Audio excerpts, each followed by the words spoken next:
वज़ीर-ए-आज़म शहबाज शरीफ की नायब वज़ीर-ए-आज़म और वज़ीर ख़ारजा इसहाक़ डार की रिहाइशगाह आमद। वज़ीर-ए-आज़म का इसहाक़ डार के बड़े भाई के इंतकाल पर अफसोस का इजहार और फातिह ख़्वानी।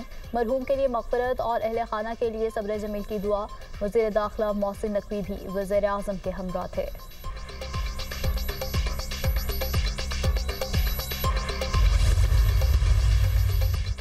आईनी तरमीम की जदोजहद मौजूदा चीफ जस्टिस के लिए नहीं कर रहा। मेरा नहीं आपका एजेंडा भी किसी खास शख्सियत के लिए हो सकता है। मुझे कोई मसला नहीं, इन दो जजेस में से कोई भी आकर आईनी अदालत में बैठे। चीफ जस्टिस काजी फायज़ ईसा और जस्टिस मंसूर अली शाह मेरे लिए मोहतरम है। बिलावल भुट्टो का बलूचिस्तान हाई कोर्ट के वकला से खिताब।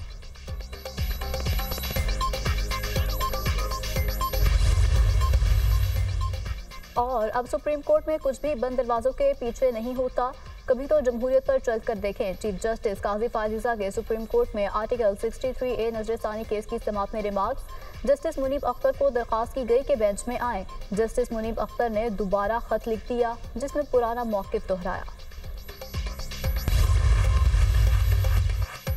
आर्टिकल 63A नजरसानी केस में वफाकी हुकूमत और पीपल्स पार्टी की नजरसानी अपील की हिमायत। नजरसानी की मुखालिफत कौन कर रहा है? चीफ जस्टिस पाकिस्तान का इस्तिफसार, मैं नजरसानी की मुखालिफत करूंगा। बैरिस्टर अली जफर का जवाब, नजरसानी मंजूर होना ये नहीं होता कि फैसला गलत है, वजूहात गलत होती हैं। नजरसानी का दायरा कार बहुत महदूद होता है, आप फैसले का नतीजा नहीं सिर्फ वजूहात देख सकते हैं। चीफ जस्टिस पाकिस्तान के आर्टिकल 63A नजरसानी केस की समाअत में रिमार्क।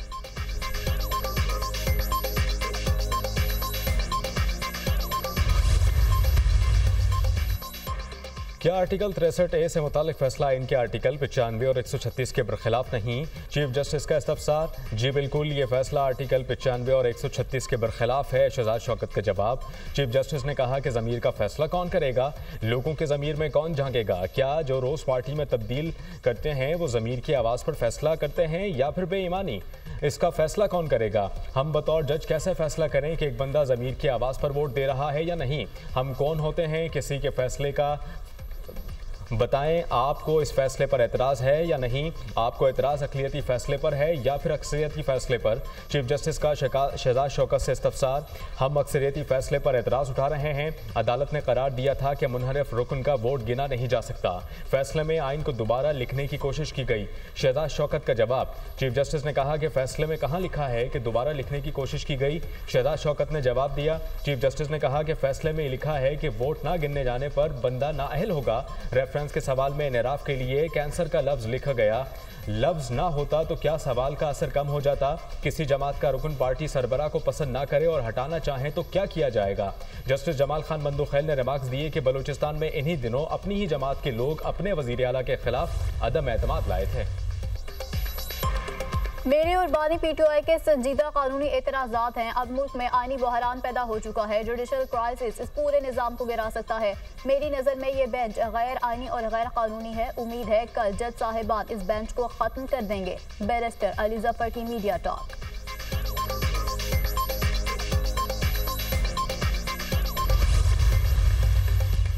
हमें अभी तक पार्लिमानी रहनुमाओं के इजलास का दावतनामा नहीं मिला। दावतनामा आएगा तो हम इजलास में शरीक होंगे।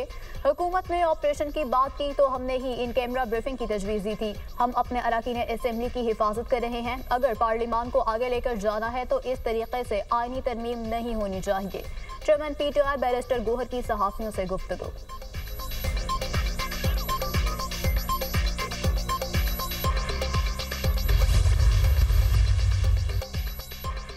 वज़ीर दाखिला मोहसिन नकवी की सरबरा JUI मौलाना फजलुर रहमान से मुलाकात। JUI का बिला मुकाबला अमीर मुंतखब होने पर मौलाना फजलुर रहमान और सेक्रेटरी जनरल अब्दुल गफूर हैदरी को मुबारकबाद दी। वज़ीर दाखिला ने कहा कि पार्लिमान की बालादस्ती और जमहूरियत अख्तार की फ़रोग़ के लिए मौलाना फजलुर रहमान का किरदार काबिल तहसीन है।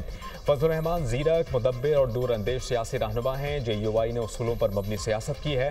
मौलाना फजलुर रहमान की अपनी जमात और पाकिस्तान के लिए गिरां कदर खदमात हैं। सदर ममलिकत का मौलाना अब्दुल गफूर हैदरी से टेलीफोनिक राबता। JUI का बिला मुकाबला सेक्रेटरी जनरल मुंतखब होने पर मुबारकबाद दी। सदर आसिफ अली जरदारी का मौलाना अब्दुल गफूर हैदरी के लिए नेक ख्वाहिशात का भी इज़हार।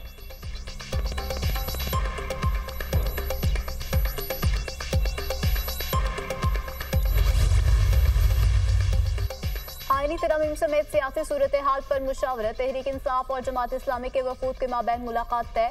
जमात इस्लामी का वफ्द आज KP हाउस पहुंचेगा। PTI की जानिब से बैरिस्टर गोहर, सलमान अकरम राजा और शफकात अकरम वफ्द से मुलाकात करेंगे।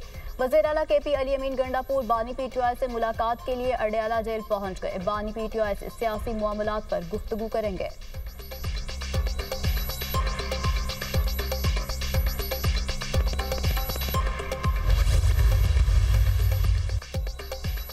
पंजाब हुकूमत ने मियांवाली में 7 दिन के लिए दफ़ा 144 नाफिज कर दी। सियासी इज्तिमात, धरने, जलसे, मुजाहिरों पर पाबंदी आयद। पाबंदी का इतलाक आज से 7 अक्टूबर तक होगा। नोटिफिकेशन जारी। ज़िला इंतजामिया की सिफारिश पर मियांवाली में रेंजर्स तैनात। मियांवाली में रेंजर्स की 2 कंपनीज 2 अक्टूबर तक तैनात होंगी। फैसलाबाद और बहावलपुर में भी दफ़ा 144 नाफिज। दोनों शहरों में 2 दिन के लिए दफ़ा 144 नाफिज की गई। सियासी इज्तिमात, धरने, जलसे, मुजाहिरे, एहतजाज पर पाबंदी होगी।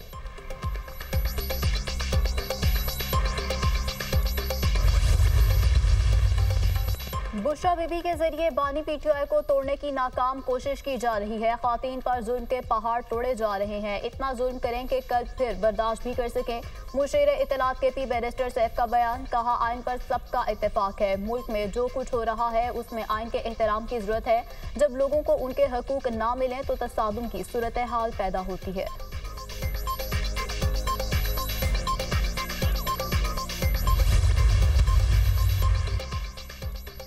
बुशरा बीबी को जेल में उनके शौहर की तरह B क्लास की सहूलियात दी गई हैं। VIP अंदाज में जेल काट रहे हैं। झूठ बोलना और सनसनीखेज खबरें बनवाना बुशरा बीबी का पुराना शौक है। बुशरा बीबी तोशा खाना के तहाइफ चोरी करने और 190 मिलियन पाउंड की बंदर बांट करने के जराइम में जेल में कैद हैं।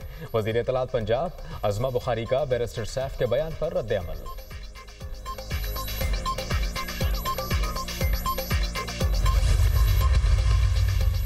वज़ीर आज़म शहबाज शरीफ की चीनी सदर और वज़ीर आज़म समेत चीनी अवाम को यौम तासीस की मुबारकबाद। अपने पैगाम में कहा कि सदर शी जिनपिंग की ज़ेर क़यादत चीन की नाकाबिल यकीन तरक्की पर फ़ख्र है। दोनों ममालिक की स्ट्रेटेजिक शराकतदारी वक्त के साथ मजबूत हो रही है। पाकिस्तान और चीन CPEC की कामयाबी के लिए मुकम्मल तौर पर पुरअज़्म है। इलाकाई अमन, इस्तेहकाम और खुशहाली के फ़रोग़ के लिए 2 तरफ़ा ताल्लुकात को मज़ीद मुस्तहकम बनाएंगे। वज़ीर आज़म का चीन के साथ मिलकर करीबी ताउन जारी रखने के आज़म का इज़हार।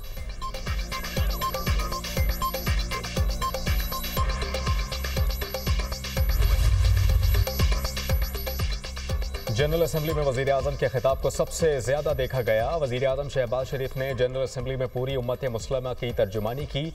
मसला फ़लस्तीन और कश्मीर के मामले पर भरपूर आवाज़ उठाई। पाकिस्तान के बॉयकॉट के बाद इसराइली वज़ीर आज़म के खिताब के दौरान हॉल खाली था। इसराइल का एहतसाब होना चाहिए। वज़ीर इत्तलात अता तारड़ की प्रेस कॉन्फ्रेंस।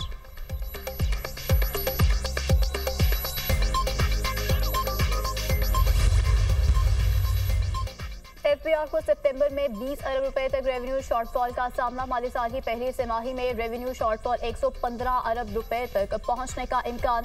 पहली तिमाही के लिए FBR का टैक्स हदफ 2652 अरब रुपए है। 2504 अरब रुपए टैक्स जमा हो सकता है। रवां माह के लिए FBR का हदफ 1100 अरब रुपए तक रखा गया था। पहली तिमाही का शॉर्टफॉल आइंदा माह के टारगेट में शामिल होगा। पाकिस्तान स्टॉक एक्सचेंज में मुस्बत रुझान। 100 इंडेक्स कारोबार के अख्ताम पर 690 पॉइंट से इजाफे के बाद 81,804 पॉइंट्स की सतह पर बंद। इंटरबैंक में डॉलर 2 पैसे सस्ता 277 रुपये 69 पैसे पर बंद हुआ। सोने की कीमत में कमी। फी तोला सोना 600 रुपये सस्ता होकर 2,76,900 रुपये का हो गया।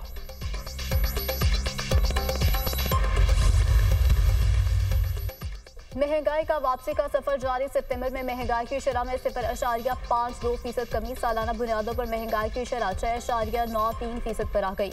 इदारे शुमारियात ने माहाना महंगाई के आदाद शुमार जारी कर दिए। शहरी इलाकों में महंगाई की शरह में 0.53% की कमी हुई। देही इलाकों में महंगाई की शरह में 0.50% की कमी record. Nooriabad power project reference में वज़ीर आला सिंध मुराद अली शाह समेत तमाम मुल्ज़मान बरी। एहतसाब अदालत इस्लामाबाद ने नैब की रेफरेंस वापस लेने की दरख्वास्त मंजूर कर ली। एहतसाब अदालत के जज नासिर जावेद राना ने समाअत की।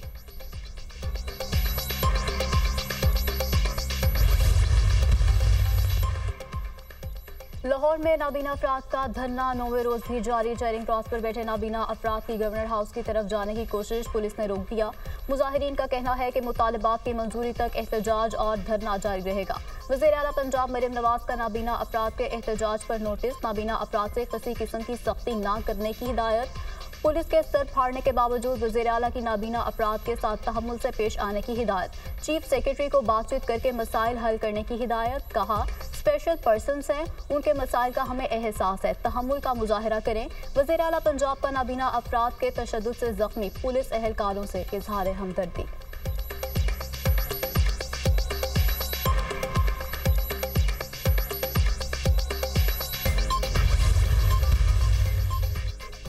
कराची में हॉक्स बे पर गोदाम में लगी आग को फैलने से रोक दिया।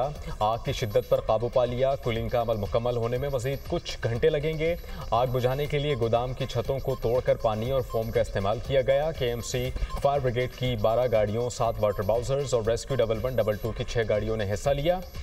आग 2 एकड़ रकबे से स्टार्ट हुई। फायर चीफ ऑफिसर के मुताबिक गोदाम में मौजूद केमिकल्स पर परफ्यूम की वजह से आग पर काबू पाने में मुश्किलात का सामना करना पड़ा।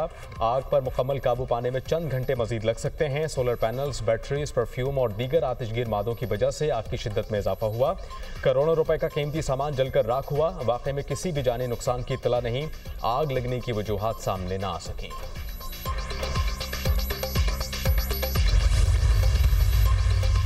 गवर्नर सिंध कामरान टिसोरी की ईरान के काउंसलेट आमद काउंसिल जनरल से हसन नसरुल्लाह और ब्रिगेडियर जनरल इरफान की शहादत पर इजहार अकीदत। मीडिया से गुफ्तगू में गवर्नर सिंध कामरान टिसोरी ने कहा कि इसराइल गजा, ईरान और लेबनान में जारहियर टारगेटेड ऑपरेशन कर रहा है। नेतन्याहू फलस्तीन और लेबनान में मुजालिम ढा रहा है। आलमी बरादरी इसराइल को जारहियत से रोके। अमन के लिए सब मुल्कों को किरदार अदा करना चाहिए। पाकिस्तान दीगर ममालिक की तरह दुनिया में अमन का ख्वाह है।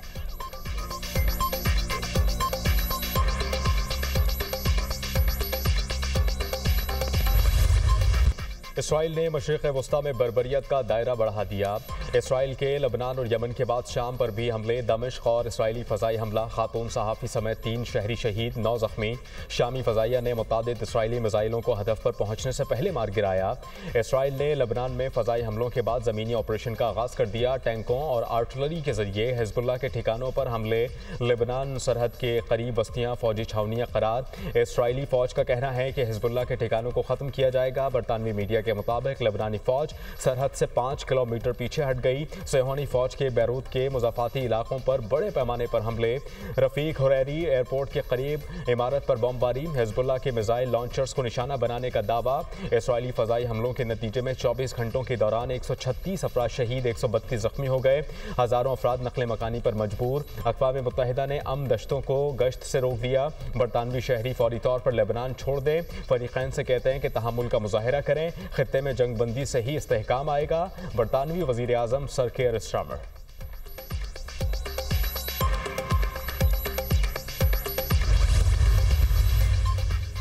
अमरीका इसराइल की हक़ दिफा की हिमायत करता है। इसराइल ने लेबनान में महदूद ज़मीनी कार्रवाई के बारे में अमेरिका को आगाह किया। तर्जुमान अमरीकी महकमा खारजा मैथ्यू मिलर की प्रेस ब्रीफिंग। इसराइल लेबनान में हिज़्बुल्लाह के बुनियादी ढांचे को तबाह कर रहा है। सदर जो बाइडन की ज़मीनी ऑपरेशन की मुखालफत। कहा अब जंगबंदी होनी चाहिए। तुर्क सदर की अक़वाम मुत्तहिदा से इसराइल के खिलाफ ताकत के इस्तेमाल की सिफारिश। तैयब उर्दोगान ने कहा कि खित्ते में आग भड़क रही है, दुनिया मजीद खामोश नहीं रह सकती। अक़वाम मुत्तहिदा के सेक्रेटरी जनरल की लेबनान में ज़मीनी कार्रवाई की मुखालफत। किसी सूरत भी लेबनान में तबाही के मुतहम्मिल नहीं हो सकते। इसराइल पहले ही लेबनान पर फ़िज़ाई हमले कर रहा है। लेबनान में ज़मीनी कार्रवाई के खिलाफ है। एंटोनियो गुतेरेस का बयान।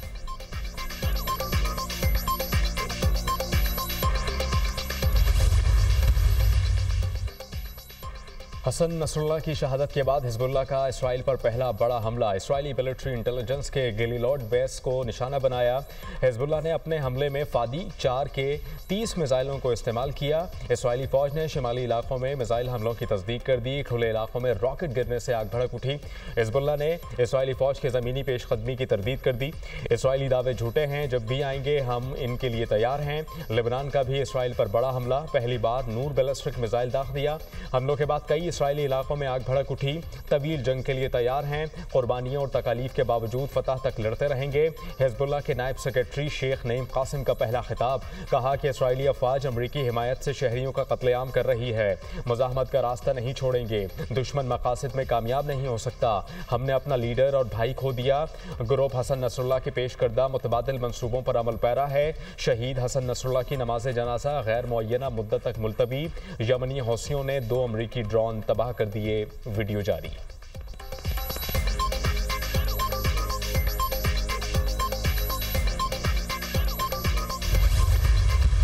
जो तकरीर प्राइम मिनिस्टर साहब ने की, अगरचे कि उसमें कुछ कंटेंट ज़रूर मौजूद था, लेकिन वो काफ़ी नहीं है। उन्हें और ज़्यादा क़ुव्वत से बात करनी चाहिए थी।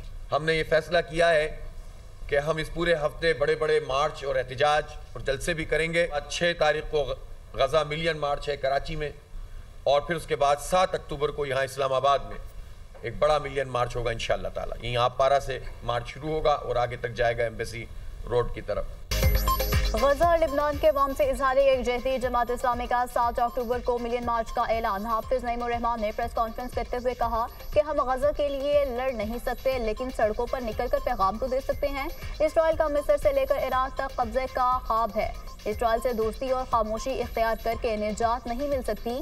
गजा के लोग सब कुछ लुटाने के बावजूद डट कर खड़े हैं। पाकिस्तान कभी इसराइल को तस्लीम नहीं कर सकता।